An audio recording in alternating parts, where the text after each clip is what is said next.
Hello everyone and welcome to the American Civil War Gaming Club's YouTube channel. In this series of videos, we are looking at the fictional meeting engagement at Resaca. This is a 2-day multiplayer battle being fought utilizing WDS's Campaign Atlanta. If you enjoy Civil War strategy games, you're definitely going to want to check out the link to WDS's website in the video description below. Let's get right into this video though, and let's begin where we left off after part 1. And that is with the two sides formulating their plans. So first we're going to look at the Confederate plan here, and we're going to zoom in on the northern part of the battlefield map. Now just for your convenience, down in the bottom right, I put an overhead map, and the yellow part shaded there represents what we're currently looking at. Over to the west we have Rocky Face Ridge, along with Mill Creek Gap, and then Dalton there to the south. Currently, the Confederates have Cleburne's Corps in this area. For Granbury's division, his orders are to move into Mill Creek Gap and to protect it against any Federal attacks.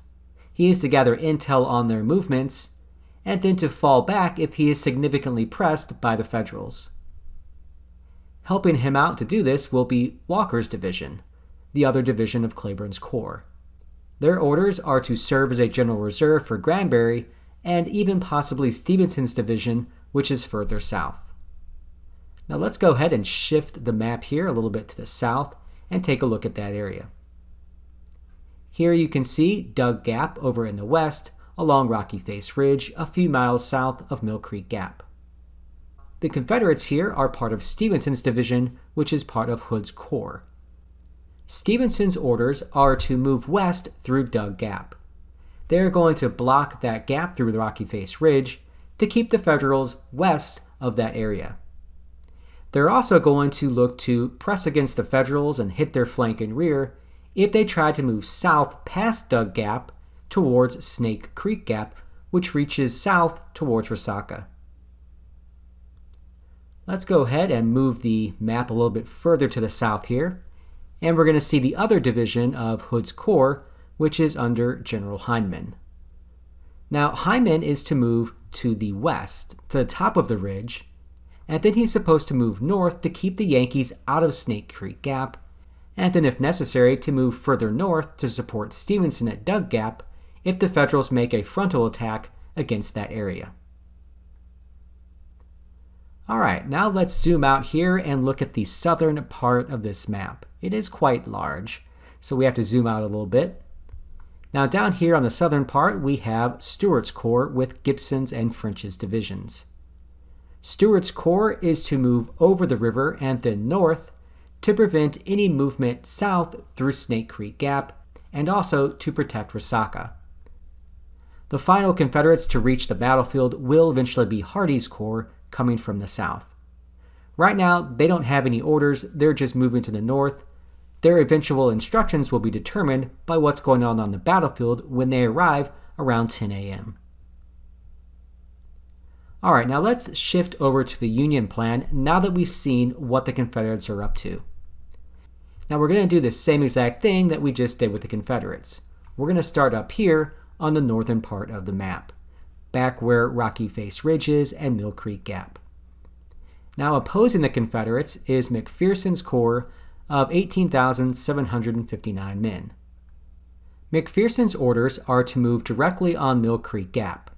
He will pin the rebels in place there as best he can and keep them from retreating south to support the other Confederates near Dug Gap and down towards Resaca. Now Howard's Corps will arrive next from the northwest, and their orders are to support McPherson as he moves on Dalton and pushes the Confederates back. Eventually, again arriving from the northwest, will be another Federal Corps, this one under General Hooker. And Hooker will either move to support McPherson and Howard, or if necessary, he will turn south and support Thomas around Dug Gap. Let's go ahead and shift the map here to the south and take a look at Thomas's position over by Dug Gap, which runs through Rocky Face Ridge. Now Thomas's orders are not to attack Dug Gap. Instead, he is to turn south and try to move through Snake Creek Gap. By doing that, he can perhaps move around the Confederate flank and move towards Resaca, forcing all the Confederates north of there to fall back. Alright, now let me give you my commentary here about the two different plans that the two sides are using. First off, up in the north, we have Howard and McPherson moving against Cleburne's corps. And the Federals should be able to break through Mill Creek Gap despite the high quality of Granbury's division, but it's going to take a lot of fighting because Cleburne's men are veterans and they are good soldiers, and they have great defensive ground. But the Confederates are doing the right thing. They should seek to hold the Federals on the western side of Rocky Face Ridge as long as possible in this game. That prevents the Federals from using the high ground to get a bird's eye view of the battlefield.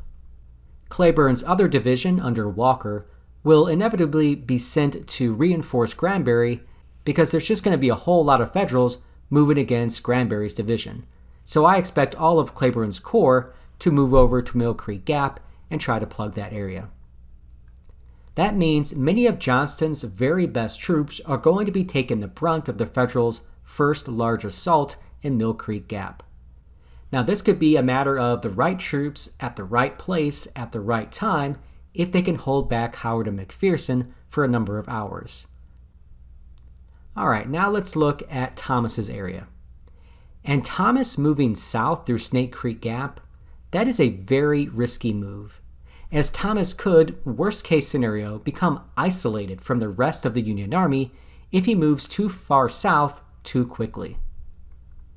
Moving on Dug Gap would make much more sense, as they would be attacking towards the rest of the Union Army and would be able to unite with them east of the ridges, assuming that Howard and McPherson were able to push through Mill Creek Gap. For the Confederates, their plan here is very smart. They're going to plug Dug Gap with Stevenson's division and threaten the Federal flank and rear if the Federals turn south through Snake Creek Gap, which is actually exactly what they're planning to do. The Confederates could plausibly defeat Thomas here and cause massive Union losses if they are able to strike him on multiple sides away from the rest of the Federal Army to the north. For Thomas, because he can't see what's on the other side of these mountains, it's going to be very difficult to feel comfortable moving in any direction with the Confederates firing down on them. So Thomas, he's going to have a very interesting morning up in this area here. That seems to be the place to watch as we get started. Now, the thing that also should concern the Federals, if they knew it, was that the Confederates are moving an entire corps across the river and over on the western side of this map towards Snake Creek Gap. This move could pay huge dividends if Thomas is caught fighting for his life against Hood's corps. Moving Stuart's corps over the river so far to the south, though, means that Cleburne must hold in the north because there will be no other rebels to support his forces if he is pushed back through Mill Creek Gap. So if the Federals can plow through Mill Creek Gap and turn south, they should be able to relieve the pressure on Thomas at Dug Gap. Really, a lot of things could potentially happen here across this map. But you know what? That's why we play the games. And it is time to see how this one plays out. We've checked out the battle plans, we've looked at the two armies. Let's go ahead and get started with this battle. Alright, here we are at turn 1. It is 4 a.m. in the game. And you can see on the overhead map there, the Confederate forces already on the field. The Federals will be moving on to this battlefield during the next turn. And here we are, turn number 2 in the game. It is 5 a.m. and that is dawn. You can see the strength of both armies there, 15,000 for the Federals and 42,665 for the Confederates. The Federal Army will very quickly rise in numbers as more brigades arrive over the coming hours. Now right off the bat here in the game, you can see that Hyman's division, as ordered, is moving to the west through fields and forests and up hills, trying to reach Snake Creek Gap. Turn number 3. And Thomas here, also following his orders, is bypassing Dug Gap and is heading south towards Snake Creek Gap. Down to the south, you'll see Stuart's corps. They have began to cross the river, and they will move to the northwest, also towards Snake Creek Gap. Moving to turn number 4 now. And this is the last turn of dawn with its limited visibility. Once the sun is fully up in the sky and the two armies can see each other a lot better, things are going to get pretty interesting across this map. And I'm pretty curious what happens when Thomas spots the Confederates moving through Dug Gap.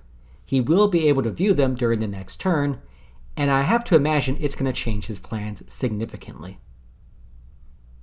And here we go. Turn number 5, 6 a.m., the first day turn in this game. And already you can see Thomas's forces have began to shift, and so have the Confederates in Dug Gap. Those forces can now see one another.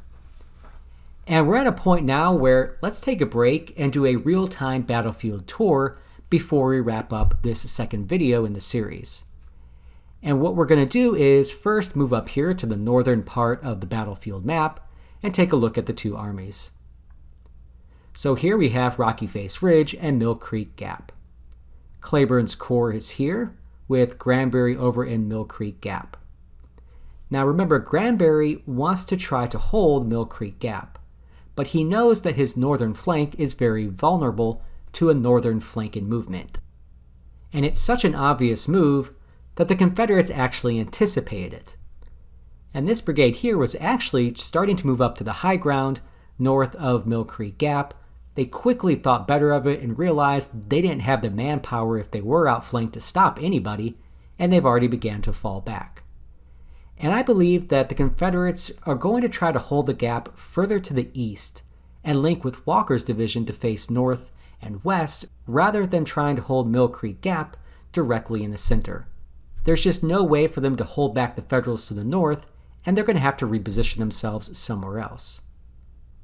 And that more than likely means taking Walker's division here and moving them to link up with Granbury's division.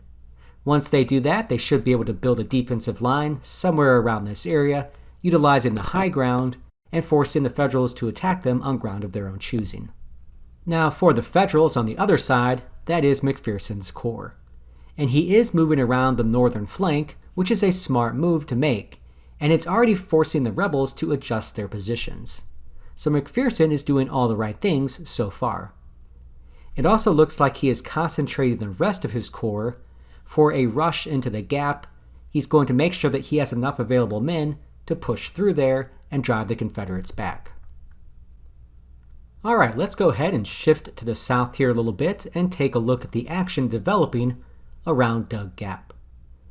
We have Hood's corps over here on this side of the Rocky Face Ridge, and they are actually being very aggressive with Dug Gap and their movements with Stevenson's division. Stevenson has actually moved through Dug Gap and is now threatening the Federal flank and rear, and that's what's causing Thomas to adjust his plans. And I think being so aggressive here was a really wise move for the Confederates. It's already worked to thwart Thomas's plans to move south through Snake Creek Gap. And once Hyman's division plugs up Snake Creek Gap, I don't see how Thomas can continue south without risking a major battle with the enemy on both of his flanks. Now for the Federals, Thomas does have 23,000 men, which means that he greatly outnumbers both Confederate divisions, either separately or even when they're combined. He outnumbers Hood by about 9,000 men. But because of the terrain, it's going to be really hard for him to fight this battle, as the Confederates have all of the high ground. And he can't see what's on the other side of Rocky Face Ridge, which is going to make him very cautious in this fight. Now Thomas is turning to confront Stevenson's division at Dug Gap, but remember his overall orders call for him to move south through Snake Creek Gap. It's going to be interesting to see how he deals with that situation, because he's already beginning to turn a large part of his force towards Dug Gap there and Stevenson's division. And I'm struggling to see how he can still move south through Snake Creek Gap, which is part of his corps.